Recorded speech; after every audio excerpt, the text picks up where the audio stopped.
Today on this episode of The Brain Surgeon's Take, we will be discussing reproductive rights in the USA with board-certified obstetrician, gynecologist, and reproductive endocrinology infertility specialist, Dr. Armando Hernandez Rey. Learn about the critical issues of abortions, IVF, contraception, and everything involving pregnancy. The Supreme Court's overturning of Roe v. Wade has cast debate and uncertainty on women's rights in this country. Where are we now? Where are we going? And how significant are the repercussions of our government's decisions? Much more on this podcast episode. Welcome back, everyone. Here's my take on Dr. Armando Hernandez Rey. He has an expert's perspective on the current turmoil surrounding reproductive rights in the USA. As a board-certified obstetrician and gynecologist who also specializes in reproductive endocrinology and infertility, Dr. Hernandez Rey understands how important pregnancy can be to women and their families. He has both helped thousands of women achieve their dreams of having children, as well as dealt with the difficult yet necessary task of abortion in select situations. Ever since the Supreme Court overturned Roe v. Wade, the landscape for women's reproductive rights in this country has become extremely controversial. Abortions are, of course, at the forefront, but in vitro fertilization as well as contraception are also in potential flux. This was an eye-opening interview as I got educated on critical questions such as, where do we currently stand? Where are we likely headed? What are the potential consequences? And what does this mean for our nation? Listen up as we discuss reproductive rights in the USA. Check it out. Hey, Armando, how are you? How you doing, Rick? Good morning. Everything's good, man. First of all, happy birthday. Thank you so much. Spending your birthday morning with us on the podcast. Happy to do it. Thanks for the invitation. I mean, kudos to you and congratulations on your success in everything. But certainly this podcast, you certainly have some really important people on it, and I hope I don't disappoint you. Well, you are in the same category, if not above. And our topic today is one of the most controversial topics that I'll be covering, which is women's rights and reproductive rights in this country, which is the most controversial topic right now in every single sense of the term. Looking forward to hearing from you as an expert, the facts, trying to be as apolitical as possible and letting our audience make their own decisions. But from you as an expert, it's going to be very interesting for me to hear your background on this topic, which is so polarizing in so many respects. Certainly, for sure. You said it right. I'm going to try to be as apolitical as possible, try to be religiously agnostic, and give you just as much of the facts as I said before we got on. I've done a lot of research because on this topic, because there's just so much out there, in social media, so many different points of view. And, I think this country, it's a reflection of what's happening in this country, which I think the majority of us wish we were more towards the center. And we've become so polarized, and these kind of topics are so divisive that they just, enhance the polarization that's being created politically and otherwise in this country. So let's do it. Correct. I mean, I would start off this conversation by saying there is no right answer. There is just opinions. And I would say that from you, what I would like to hear are just the facts and let people kind of decide on their own. But hearing from an expert when there's so much fake news out there, I think is critical for people to make their appropriate opinion. So 100%. I guess, initially, what was your reaction when the Supreme Court overturned Roe v. Wade? I'm a little puffy because, as I was saying, it's my birthday, and I shed a couple of tears today. Like, everybody's been so celebratory of my 53rd birthday. And as you get older, you get a little bit more sentimental, but, not to be cheesy, but, look, I'm a son to a mother that I truly respect and love and adore. I'm a husband to an incredibly intelligent, beautiful, and inspiring woman who went to Penn, Harvard, and NYU. So I'm clearly not the smartest guy when I walk in through the door in my house. I'm a brother to an equally beautiful and brilliant and educated woman, and I'm a father, most importantly, like you, to a woman. I'm also board certified OBGYN, reproductive endocrinologist, and uh, menopausal medicine provider. And, you know, all of that I'm surrounded is to tell you that I highlight that I'm surrounded by women all the time, both, uh, you know, personally and professionally. But at the end of the day, like, you know, I'm as I said, I'm a provider of women's health, a provider for women's care. And when this was coming out, you know, this obviously was in the news way before the majority opinion came out, the ruling came out. Um, you know, I even read the what spilled out, and for me, what it created for me was like, oh my God, this is gonna create a lot of problems. You know, certainly in the climate that we are living in today. And you know, if you look at the law, and if we can take a little bit of a historical background as to like how we got here. You know, in the 1800s, uh, uh, gynecologic care, women's care was provided by basically midwives that were basically African American women, slaves, and indigenous women. Um, you know, uh, there was a sort of criminalization of abortion. The American Medical Association came into play in the early 1900s, which was made up of a bunch of Protestant white men who wanted to um, create a sort of a society where we expanded our, you know, the population, and so hence abortion. It wasn't necessarily political, but the Protestant dictums came into play for sure in the, you know, in a what a country that is completely secular or should be secular. In the 1960s, and this is, you know, something that we get taught, you know, I think probably second day of OBGYN residency, how this all happened was, you know, there was a reporter who, in the early 60s, women were taking thalidomide, which was to help with nausea and vomiting in the first and second trimester. But this, we, you know, soon found out that this created birth defects. And this woman in 1962, she was a TV host on, and she had to go to Sweden to get an abortion because the child was appeared to be severely affected.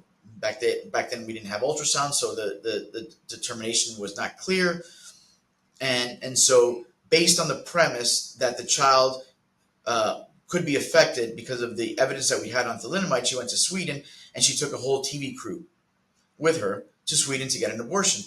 She comes back to the United States, and a ABC survey was taken, and over 50% of the population of the United States says we are in favor of what this woman did.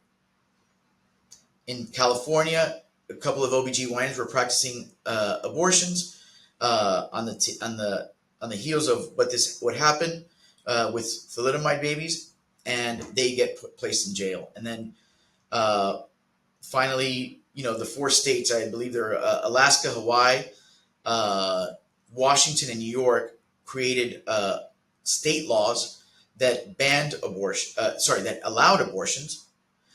And then finally, the 1973 ruling of Roe v. Wade, which Roe is the, you know, the pseudonym for the woman who obtained the abortion in Texas, and Wade is the Attorney General in Texas, which basically said it gave women's rights and identified the due process law in the 14th Amendment to say that women had the right to privacy and a right to their own bodies, to make decisions over their own bodies.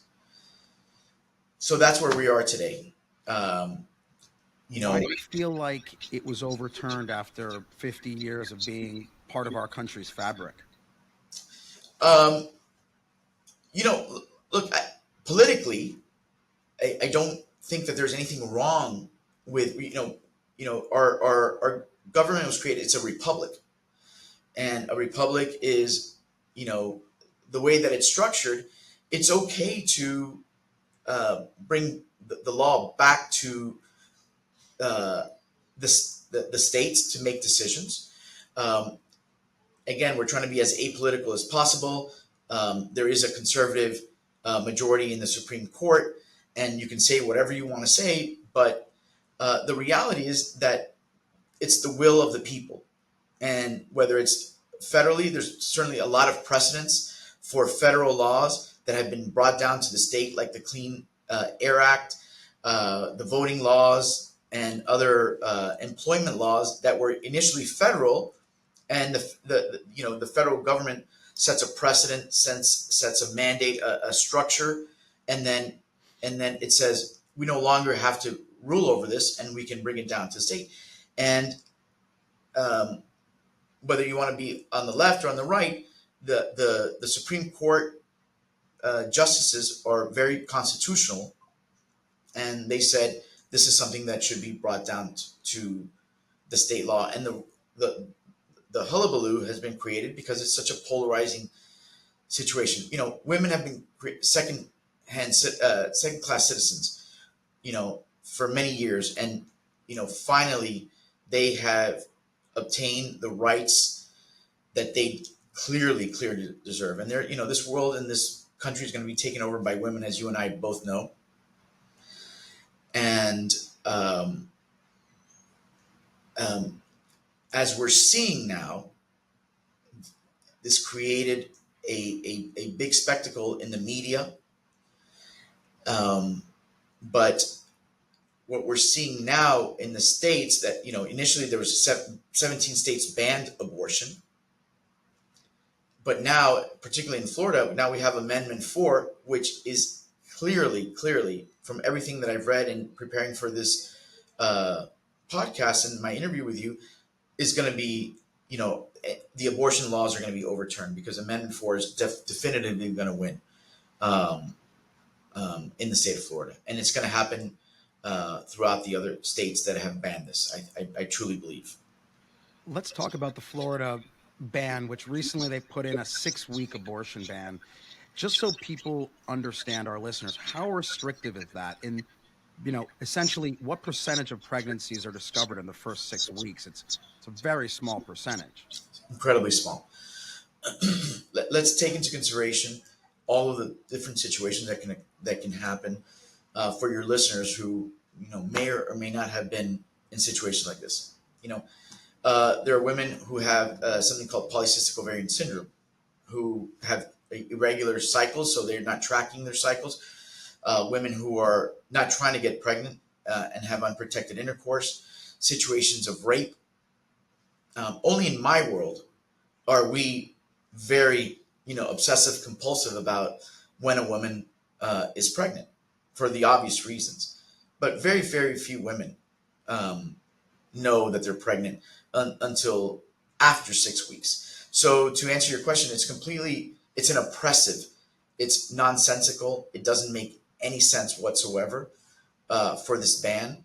And it goes against every construct of medicine and of what we believe to be right in this world. Yeah, I mean, it's, when I first read that ban, it essentially is banning abortion without banning abortion. I mean, essentially, you're banning 99.999% of abortions.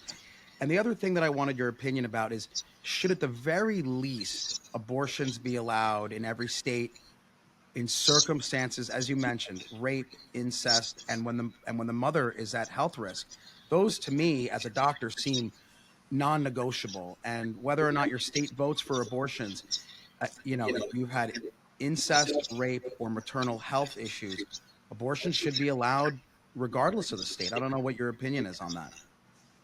I mean, the obvious, of course. And I'll go one step further. There are other situations like an ectopic pregnancy, which is a extra uterine pregnancy, or a pregnancy that occurs outside of the uterus where viability is not possible in 99.9% of the situations. There is a molar pregnancy, which is a chromosomally aberrant pregnancy, which can turn into a cancer situation, a malignant process for the woman. And then there is the situation of premature rupture of membranes, where it poses a significant health risk for the mother due to infection by breaking the barrier that protects the child and the mother, in fact, from infection. Yeah, I mean, those should definitely be included, and I think that that's a huge sticking point when the politics are coming in between the doctor and the patient, and I think that's what you and I think everyone should really be focused on is that these decisions, at the end of the day, need to go into the hands of the physicians that have the interest of the patient and the woman who's making those decisions, and I think that's the major sticking point. Um, what's important is to look just at historical data. That's what we live by. We're scientists, and we live by the numbers. Uh, in the early 1900s, when abortion was criminalized, maternal mortality was at its ultimate high, and uh, banned abortions or backroom abortions were the what was happening every day. So maternal mortality was 25% back in the day.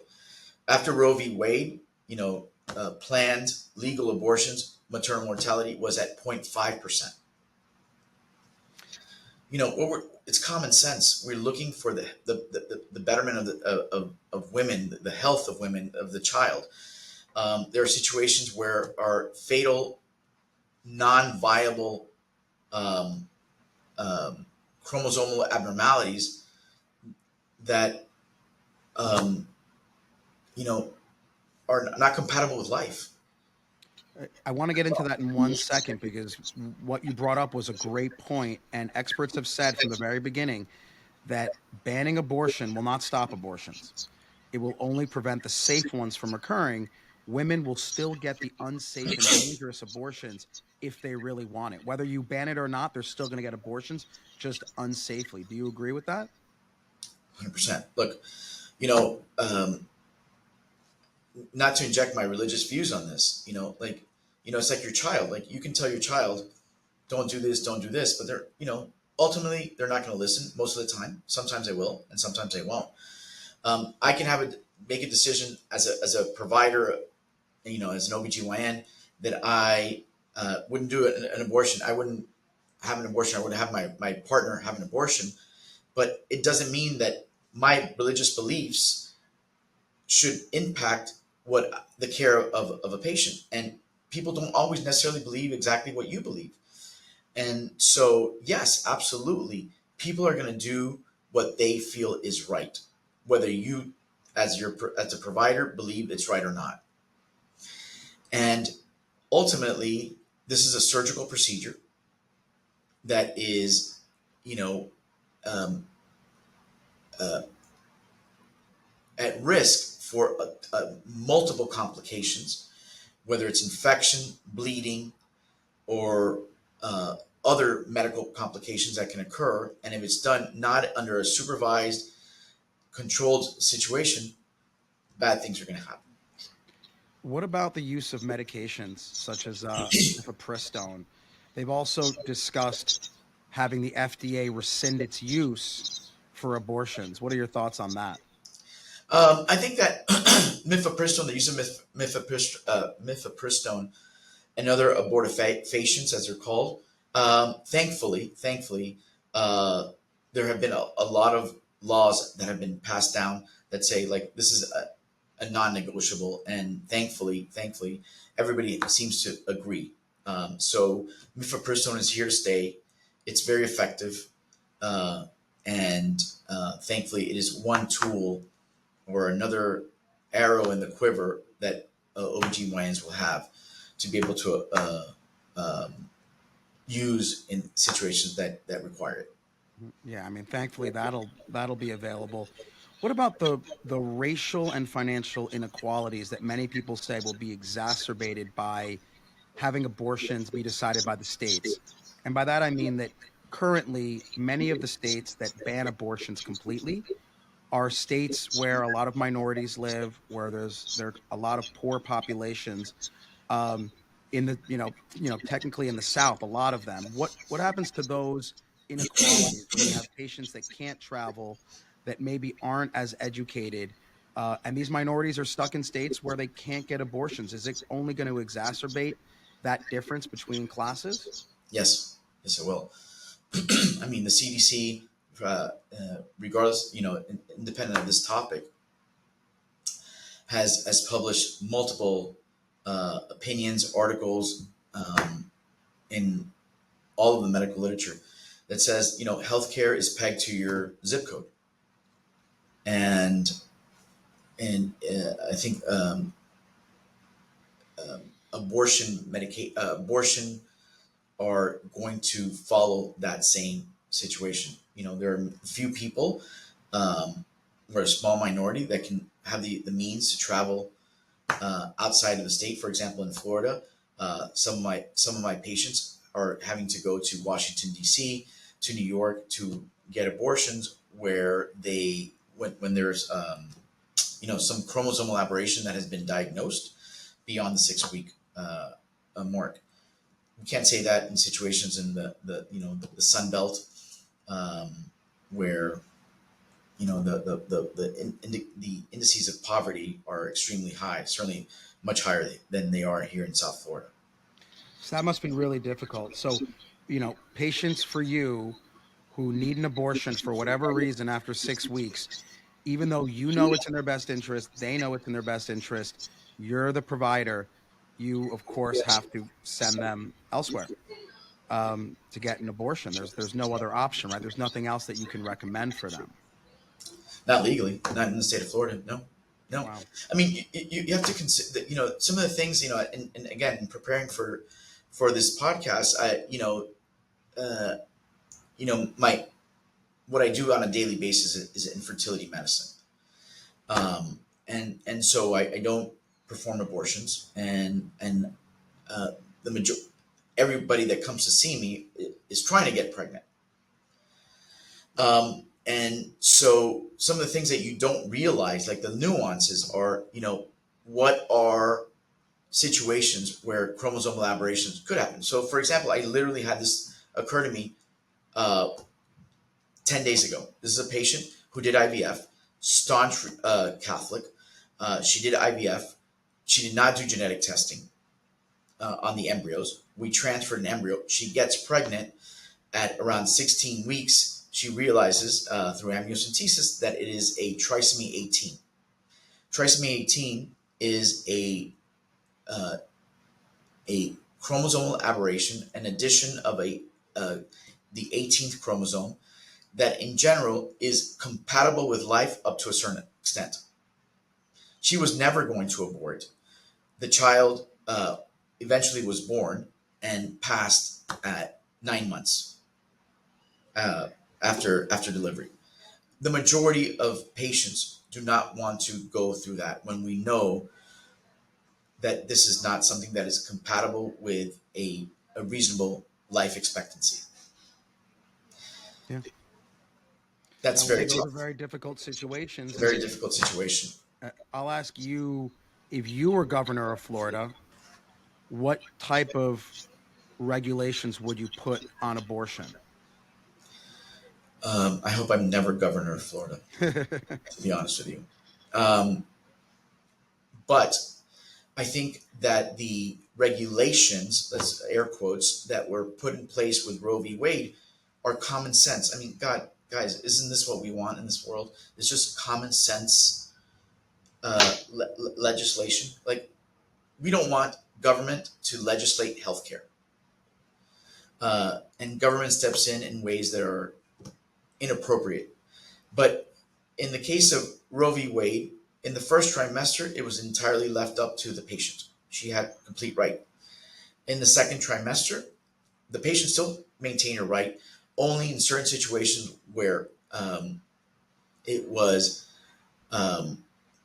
for example, psychological impairment of the mother, psychiatric, cognitive disability, where the state could step in. And in the third trimester, and certainly after the 24th week, we were not allowed, abortion was not allowed in the third trimester once viability was achieved. Those are common sense things. Certainly anybody with any sort of reason knows that if they're pregnant and they don't want to keep the pregnancy, certainly by 8 weeks. In fact, an OBGYN in Miami will not see you until after the 8th week of gestation, because if there's going to be a miscarriage or there's some chromosomal aberration, generally human nature and mother nature is so wise that the pregnancy will end before the 8-week mark. So I would say, I think you put it best. I think we all want normalcy. We want common sense. And things are so polarized that I think it doesn't mean that abortion is allowed at any point in time, but just reasonable restrictions, like you said, that benefit the mother, the doctor, all of society, and women's rights. I think that's what we're looking for. I want to pivot a little bit towards IVF, since that's what you do for a living and you're a specialist on that. Um, what currently happens to the unused embryos? So when you harvest the eggs and you have embryos, you use them, and the woman gets pregnant. The ones that have not been used, what do you currently do with those embryos? In general, they're stored in a third-party storage facility, and I guess one of four things could happen. Number one is they're used for to expand the family. Number two, they're kept in storage in perpetuity. Number three, they're destroyed. And number four, they're either donated for scientific research, which theoretically is not allowed, only under certain situations, very specific situations, or donated to other families that don't have the means to go through the entire IVF process, or there's certain stipulations where they can't undergo IVF, and so they are donated embryos.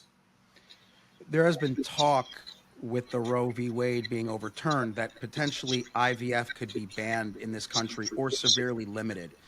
Now, that's what you do for a living. You do it better than anyone else. What are your thoughts on that possibility, both ethically and professionally? Well, professionally, I'm gonna have to, do what my second passion is do menopausal medicine, and stop doing IVF and continue to do my other passion, which is gynecologic surgery. But certainly render IVF as what I do mostly will be illegal. Essentially, ovulation induction, artificial insemination would be allowed, but IVF would not be allowed. I mean, ethically, I think my personal belief is that we have progressed so far in this world. For God's sakes, AI, automated cars, all that stuff. People have diagnoses through no fault of theirs that render them infertile. And I think every single woman and every single man thinks about having a family. And if we have the ability to give those people a family, I think everybody deserves that. And I feel so fortunate in my life for doing what I do and having chosen what I do, and I almost get like teary eyed because it so makes me so angry to believe and think that this is something that could be taken away from people that truly deserve it.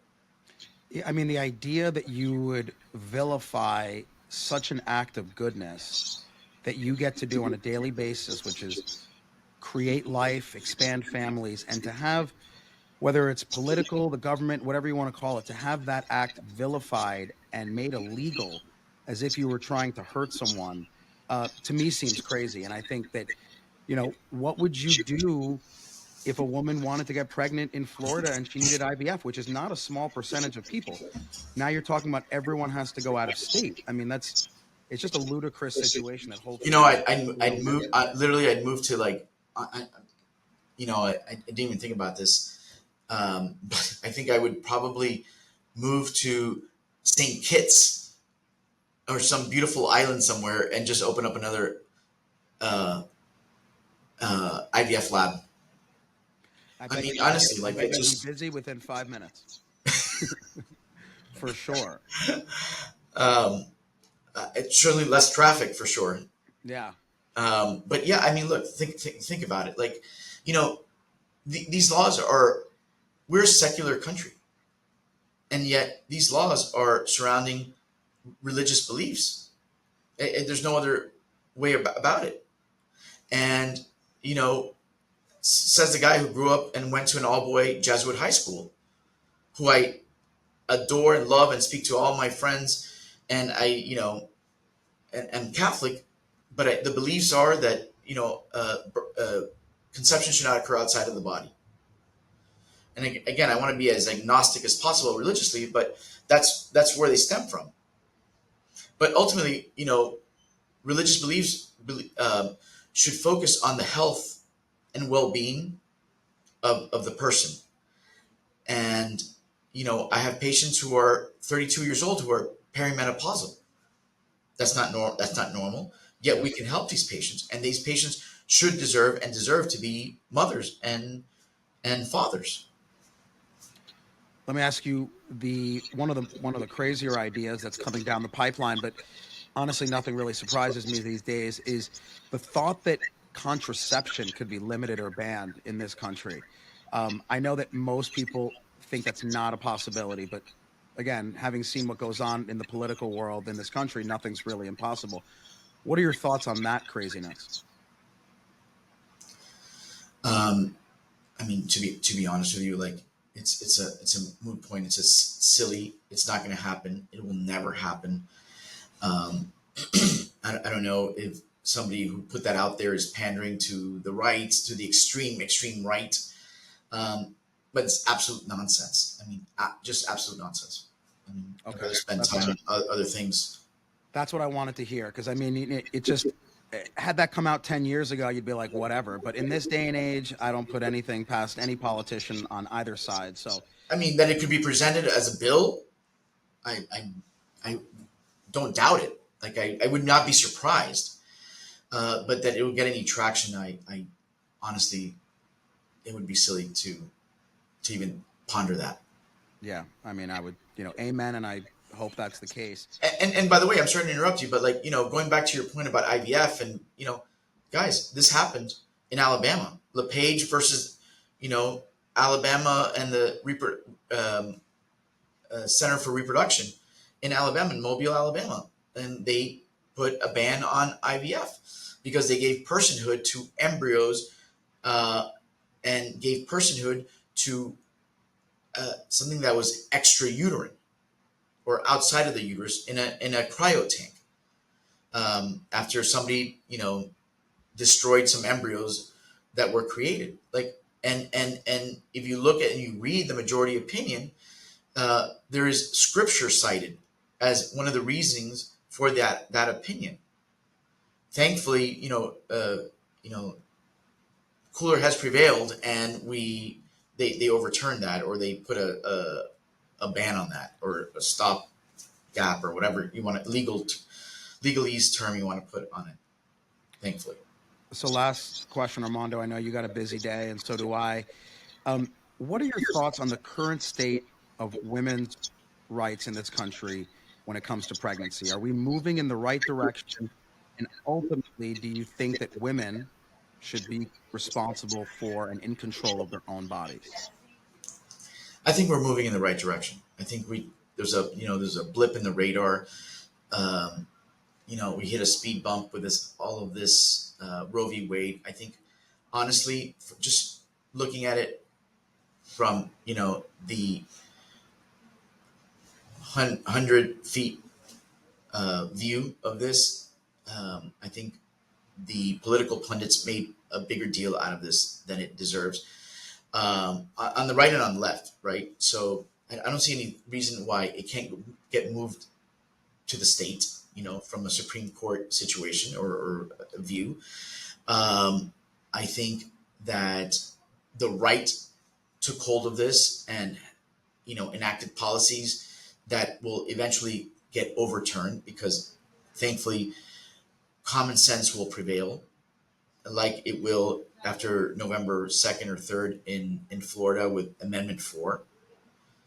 Um, But I think, as I said to you before, you know, we both have, very intelligent women in our lives, educated, intelligent, strong women in our lives, and women are going to rule and dominate this world. They deserve it. They've earned our respect in the workplace, in the home, and everywhere else. And as you and I are both very strong advocates for women, and rightfully so, because they deserve it. And I think we're heading in the right direction. That is really well said. I mean, as a girl dad, just like you, I mean, women should be responsible for their own bodies. Women should have a massive, if not solitary, voice in how they treat their bodies Can and how they you treat their can you babies. imagine if we? I'm sorry to interrupt you. I just That's want right. to just inject this. Can you imagine if flip that question around? Can you imagine if somebody asked you or me or any other guy, do you think that men should be in control of their bodies? What do you think the answer would be? Like, Of course. like it'd be silly. Like they'd be like, of course. Why not women? I totally agree. I mean, no one's telling you to get a vasectomy or me to get a vasectomy or any guy to get a vasectomy when you reach a certain age or you have so many kids or what have you. No one should be telling a woman what to do with their body other than the doctor and their families. And I think we are moving in the right direction. We got to avoid all the noise. But I would summarize this podcast as you gave incredible information for all our listeners out there. Everyone's going to form their own opinions. There is no right or wrong, but understand the The facts. And I facts, think exactly. that when you turn on the news, you don't really know what you're listening to, depending on the news station or what kind of scrambled information they're giving to you with some ulterior motive.